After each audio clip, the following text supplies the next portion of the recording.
E vamos falar agora do comportamento do mercado financeiro, um dia muito tenso desde a abertura dos negócios, no exterior também muita pressão. O dólar agora aqui no Brasil sobe 2,26%, cotação de venda do comercial em R$ 5,23, R$ 5,231. Bolsa de Valores cai 2,04%. Nós vamos falar sobre isso com o André Perfeito, que é economista-chefe da Necton Investimentos. André, boa tarde. Olá, boa tarde, Denise, boa tarde a todos. André, tem uma justificativa relacionada à pandemia, mas tem preocupações também com política monetária do Fed, não é?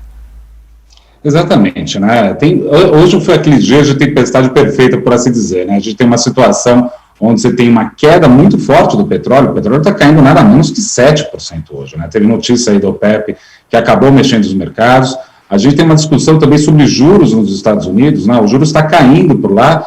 E hoje, né, a desgraça está feita, por assim dizer, né? O real perde fortemente, como você colocou, Denise, e o real é a moeda que mais perde entre todas. É verdade que todas as moedas estão perdendo contra a moeda norte-americana na tarde da segunda-feira, mas o real está perdendo até mais. Então, isso tudo em conjunto cria aí uma situação de bastante desconforto, né? E muito provavelmente deve continuar esse eco durante mais algum tempo, né? Talvez a gente tenha sorte que o Congresso entrou em recesso, então pelo menos não tanto ruído de Brasília, né? Mas, de qualquer forma, ainda tem uma situação que tende a continuar trazendo volatilidade para os mercados, sem dúvida alguma. Agora, o mercado já há algumas semanas vem especulando de novo com essa possibilidade de alterações da política do Federal Reserve, né, André? E parece que essa situação vai continuar.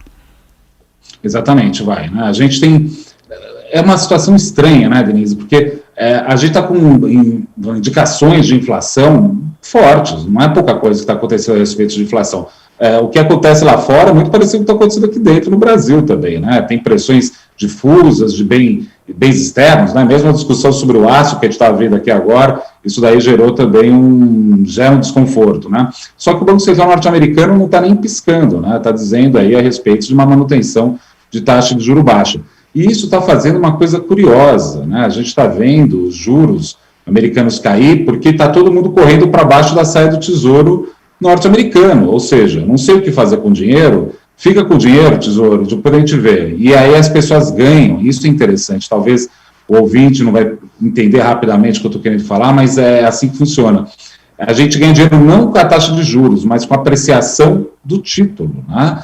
Então, o mercado está correndo para baixo da saia do Tesouro e esse negócio está gerando esse mal-estar todo em todos os mercados. A gente teve quedas na Europa fortíssimas, desde manhã cedo, e aqui no Brasil seguindo nessa toada também. Questão de aversão ao risco mesmo, né, André? E em relação à pandemia, tem um certo exagero do mercado, mesmo que medidas pontuais mais restritivas sejam adotadas, parece que o mundo caminha para uma questão de flexibilização, né? Exatamente. Esse negócio de falar que é a variável delta, na minha opinião, tem cara de desculpa, sabe? Eu acho que não tem muito mais o que falar a variável delta. Eu acho que não, eu acho que é uma questão mais profunda, né? A gente tem visto muitos mercados que atingiram valores recordes, tá na hora de realizar um pouco também, né?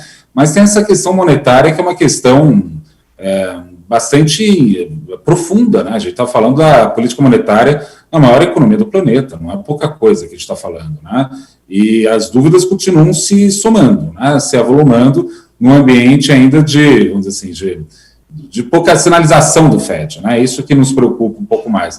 E aqui no Brasil parece que o Banco Central não vai ter outro caminho, não. Vai ter que subir a taxa de juros. A nossa projeção é 7%. A curva de juros já aponta aí para 7,5%, com 100 pontos base de alta já na próxima reunião. É verdade que essa semana a gente pode até ter alguns indicadores um pouco mais tranquilos. Hoje saiu o PCFIP, veio um pouco abaixo do esperado. Amanhã, né, essa semana também GPM e vai ter IPCA 15 também, né? Então, a gente muito de olho nos dados de inflação, porque para alguém gritar fogo, né, pode não demorar muito, né? Daqui a pouco vai começar essa preocupação ficar mais óbvia para todo mundo, né? Agora, teve alguns problemas aqui no âmbito doméstico que acabaram comprometendo essa reação forte que você falou, por exemplo, de bolsas nos Estados Unidos. Nós tivemos alguns tropeços quando foi anunciada a proposta original de reforma tributária, tem algumas questões fiscais que pesam, questões políticas. A gente teve vários dias de mau humor que era específico aqui do mercado brasileiro, né, André?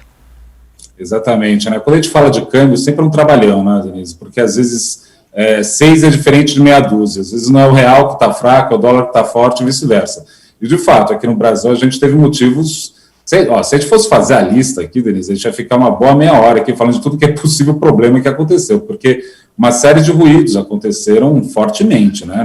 Não é nada, a gente teve o presidente que foi internado, né? Isso é uma das coisas, só para falar, a gente teve a questão toda das rusgas, da CPI com os militares, a gente teve a discussão toda a respeito de voto impresso ou não voto impresso, a gente teve, olha, não faltou emoção no meio do caminho, sem contar a parte tributária, mas a parte tributária até estou um pouco mais otimista, né? O relator está colocando alguns pingos nos is dessa discussão. E isso daí é importante, né? Eu acho que agora a gente vai ter um pouco mais de clareza, não vai ser para já essa reforma, vai encaminhar um pouco mais, vai ser depois de agosto, né? Vai ser em agosto, vai ser talvez batido o martelo na maioria das questões, né?